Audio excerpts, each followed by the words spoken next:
మన రక్షకుడైన యేసుక్రీస్తు నామములో అందరికీ వందనాలండి. ఈరోజు దేవుని మాటలు కీర్తనల గ్రంథము 23వ అధ్యాయము 1వ వచనము. యెహోవా నా కాపరి, నాకు లేమి కలుగదు. ప్రియమైన దేవుని బిడ్డలారా, ఒక మంచి గొర్రెల కాపరిన్నాడు.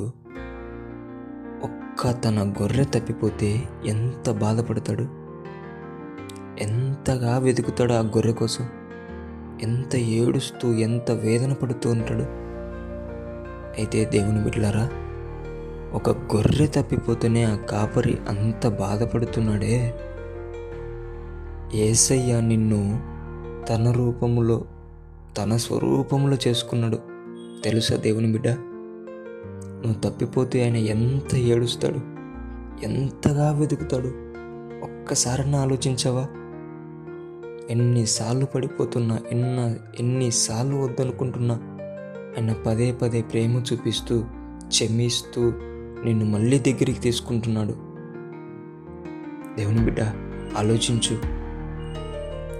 కాపరి దగ్గర గొర్రె ఉంటే దానికి రెస్ట్ కావాలన్నప్పుడు రెస్టు, దానికి వైద్యం కావాలన్నప్పుడు వైద్యం, దానికి ఆహారం కావాలన్నప్పుడు ఆహారం, అన్నీ దొరుకుతాయి.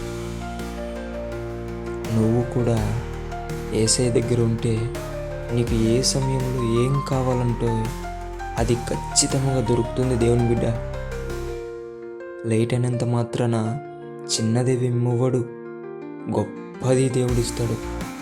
అంత గొప్పవాడు యేసయ్య. అందుకే ఈ మాట దావీదు భక్తుడు చెప్తున్నాడు, యెహోవా నా కాపరి, నాకు లేమి కలుగదని. ఏం తక్కువ చేయడండి, మనకి ఏది కూడా కొదవ చేయడు. ఆయన దగ్గర లేమి అనేది ఉండదు. కాబట్టి తప్పిపోయిన దేవుని బిడ్డలారా, తిరిగి రండి. యేసయ్య చెంత మీరు సమృద్ధిని అనుభవించాలని దేవుని బిడ్డ మనవి చేసుకుంటున్నాను. దేవుడి మాటను దీవించునుగాక. ప్రార్థిద్దాం. యేసయ్య, మీకు వందనాలు, స్తోత్రాలయ్యా. నీ ప్రేమ ఎంతగానో మధురమైనదయ్యా. తప్పిపోయిన బిడ్డల కోసం నీవు మాట్లాడుతున్న మాటలు ఎంతగానో శ్రేష్టమైనవి తండ్రి. నాన్న, తప్పిపోయిన నీ బిడ్డలను పలకరించి పట్టుకొని నీవు మళ్ళీ వారిని కట్టమని, వారి జీవితాలలో సమృద్ధిని, ఆశీర్వాదమును దయచేయమని యేసు నామములో ప్రార్థిస్తున్నాం తండ్రి. ఆమేన్.